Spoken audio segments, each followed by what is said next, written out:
Assalamualaikum warahmatullahi wabarakatuh. Kembali lagi bersama saya Prasetya Aditya dan rekan saya Alika Nugraha yang selama 30 menit ke depan akan menemani Anda dengan cerita-cerita menarik di sepak bola hanya di propaganda program sepak bola untuk Anda. Waduh, ini mempelai pria kenapa ada di sini? Anda absennya juga kenapa present di sini?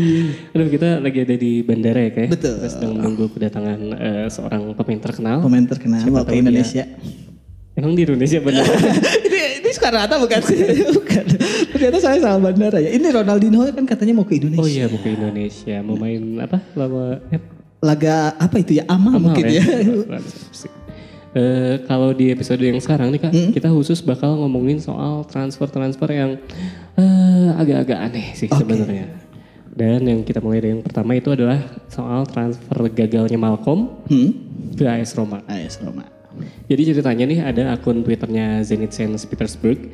Dia ini kan cuma punya 60 ribuan followers. Oh, termasuk dikit lah ya. Masuk dikit lah ya buat tim sepak bola top gitu.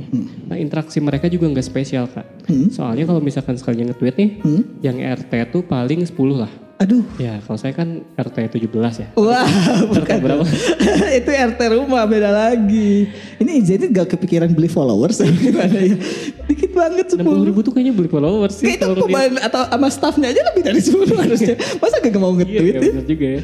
Nah, tapi pada 2 Agustus 2019 kayak tab mentionnya Zenit ini tuh jebol. Wah, ada yang viral nih. Ada yang viral, benar. Ini terjadi soalnya waktu mereka mengumumkan perekrutan Malcolm. Oh, si Malcolm Ya, ini. jadi sebenarnya perekrutan Malcolmnya mah biasa aja gitu. Jadi si tweetnya ini kan dia dapat sekitar 21.000 akun yang nge-likes. Terus di retweetnya 9.000 kali, bahkan dapat 1.200 cuitan balasan. Nah sebenarnya sih video pengumuman si Malcolmnya termasuk yang biasa aja. Jadi cuma menampilkan biodata singkat Malcolm, termasuk klub mana saja ia pernah merumput. Jadi yang gak diedit mewah gitu kayak klub-klub lain. Nah yang menarik adalah Zenit memasukkan AS Roma ke dalam riwayat klub si Malcolm dalam dengan durasi 22 sampai 23 Juli 2018. Cuma 2 hari. Cuma 2 hari. Jadi itu kayak di CV-nya tuh si Malcolm main ke Roma, pulang dimasukin CV. Ya terus akhirnya terjadilah interaksi antara akun Twitternya Roma sama Zenit. Dan ini jadi menarik karena transfernya Malcolm ini bisa jadi merupakan transfer yang bikin Roma ini tuh trauma sih sebenarnya. Ini kayak hubungan ya, jadi trauma. Nah sebenarnya emang benar sih Malcolm ini hampir bergabung dengan AS Roma. Nah tapi si Roma dan Malcolm punya riwayat yang cukup tidak menyenangkan lah. Karena pertemuan si keduanya nih, klub sama pemain ini harus berakhir bahkan ketika hubungannya belum resmi. Aduh, ini yang biasanya anak zaman sekarang nih. Iya benar. Nah jadi ini juga relate sama yang sekarang ramai, hati-hati di jalan. Iya. Kukira Malcolm akan ke Roma. Benar juga. Nah jadi intinya mah sebelumnya si Roma ini tuh udah sepakat sama Bordeaux. Bordeaux ini mantan timnya si Malcolm ya. Dan Roma ini mengumumkan bahkan Kak udah mengumumkan di Twitter kalau Malcolm ini tuh tinggal tes medis. Habis itu tes SNMPTN. Wah, kenapa dia jadi kuliah? Jadi Malcolm tuh sebenarnya tinggal datang aja ke Roma hari Senin malam. Besoknya tuh tes medis. Udah bisa langsung. Sesingkat itu sih, bahkan udah diumumin juga di akun Twitternya Roma. Nah si ini juga dikonfirmasi sama Bordeaux lewat akun Twitternya. Nah namun si Malcolm ini tidak kunjung tiba nih ke Roma, ke Italia. Karena pesawatnya justru mengarah ke Spanyol.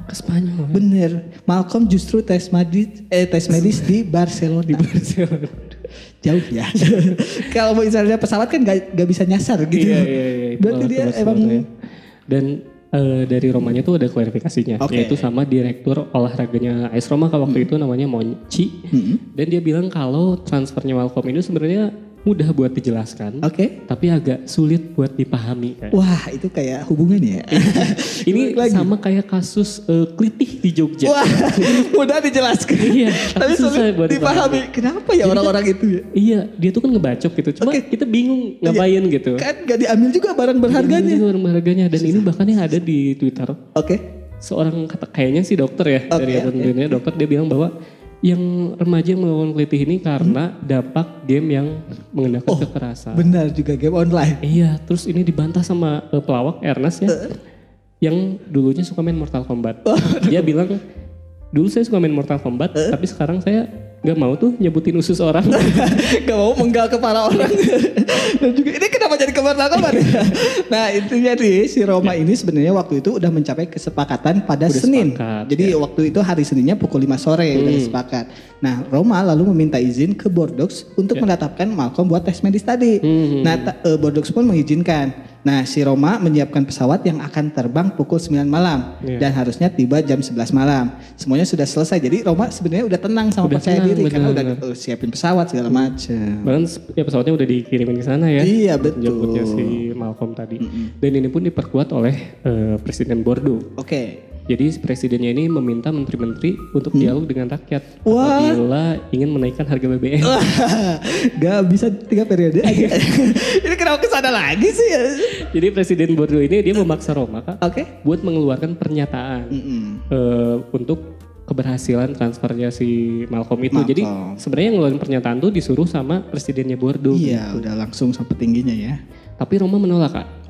Karena Roma lebih suka Ani. Wah, bukan dong, itu bukan Roma itu. Jadi intinya si Roma tuh ada aturan yang harus diikutin lah. Jadi kalau pemainnya benar-benar belum desain, belum tanda tangan, nggak boleh di announce dulu langsung. Gitu. Tapi si Bordeaux ini maksa dan ya harus Roma kamu harus menikahi Ani. Jadi ke Roma Irama lagi nih saya juga jadi. Dan akhirnya Roma pun ngepost kabar itu di Twitter. Oke. Tapi masalah muncul Kak. Waduh, ini dia. Jam kemudian setelah Roma ngepost kabar itu, si Bordeaux ngasih tahu kalau Barcelona memberikan penawaran yang lebih tinggi. Tukang tikung emang di. Asli. Bahkan pesawat udah di sana. Kenapa Malcolm gak bisa berangkat? Itu tuh katanya ada perwakilan dari Bordeaux-nya yang melarang Malcolm untuk terbang ke Indonesia. Kenapa ke Indonesia? Kan dia mau ke ya gak boleh kan? Iya gak boleh. Dilarang sih kalau ke Indonesia. Nah ini lanjut ke cerita kalau si Monchi bilang kalau Presiden Bordeaux itu sebenarnya tidak ada dokumen tertentu yang tidak ditandatangani. Jadi ya dicari cara lah. Jadi transfer ke Roma itu kata dia belum sah. Ini yang buat akhirnya si Monchinya kesel. Iya gitu. sih pasti kesel ya. Dan akhirnya si Monchi pun nelpon presidennya Roma ya. Dia minta untuk 3 periode. Ini kalau ngomongin presiden kenapa kesana sih? Aduh, tolong dikata.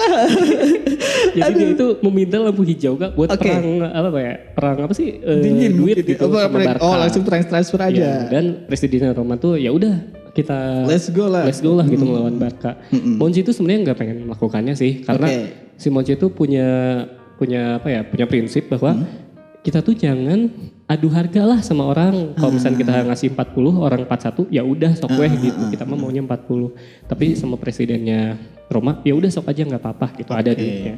Dan ia pun tetap mengirim dokumen penawarannya pada jam 11 malam. Karena di Roma itu kan PPKM-nya level 1 kan. Wah. Level 3 udah tutup. Ini belum ada corona tahun ini. Nah, esoknya lagi nih usai pertemuan si agen dengan Presiden Bordeaux tadi, Monchi terkejut nih. Gimana kagetnya Kak? Wah, ayam. Monchi ini apa? Si Monchi itu karena penawarannya justru lebih baik. Nah si Barca juga menambah biaya transfer mereka. Naikin harga itu ya penawarannya. Si Monchi pun akhirnya menolak untuk ikut lelang sehingga penawaran mereka terhadap Malcolm ditutup. Jadi ya Roma mah udahlah, gak apa-apa lepas aja. Gitu. Dan tapi katanya ya kenapa dia nggak jadi ke Roma? Katanya sih ini pembalasan salah satu agennya Malcolm Kak. Wah ada dendam. Iya, jadi si Malcolm ini punya beberapa kalau kita perwakilan lah. Jadi nggak cuma seorang doang nih agennya. Jadi salah satu agen Malcolm namanya Leonardo Corracini, kayaknya ini orang Italia. Dia bilang kalau kepindahan ke Barca itu dilandasi dendam kesumat. Waduh. Karena bersama Sembara dan Basir mereka telah mencuri Grandong. Bukan dendam kesumat acara itu dong. Ini dendam kesumat ini agen. Jadi kan ini kata si Corracini ya. Corracini dia bilang bahwa Roma itu dianggap memperlakukan agennya dengan buruk Kak saat transfer sebelumnya. Jadi mereka itu si agen yang sebelumnya itu disuruh untuk ngebangun jalan raya Anyar Panaruka. Ini zaman penjajahan gimana sih, kenapa jadi agennya disuruh bikin jalan. Nah ini si Cornes ini punya detail kejadiannya. Waktu itu Cornes ini mengurus transfer Daniel Fuzzato. Nah, namun si Roma justru mengurusnya dengan agen yang lain. Malah bukan pakai si Cornes ini ya. Keramaian soal transfer ini nyatanya sebenarnya sementara karena setelah ia pindah ke Barcelona karirnya menurun drastis dan Roma tampak menjadi pihak beruntung karena ya tidak jadi mengeluarkan uang senilai 631 miliar untuk pemain seperti Malcolm. Jadi ya si Roma ini diuntungkan juga pada akhirnya karena dia gak jadi gitu. Aduh menarik banget Kak. Cuma saya agak ke-distract sama Alika nih. Kenapa nih? Ini kayak Bang Poltak di Ini tampak seperti lawyer. Aduh gimana ya, sih? Banget pembahasan yang tadi sampaikan yang pertama ini. Jangan kemana-mana, tetap di Propaganda Program Sepak Bola untuk Anda. Mantap.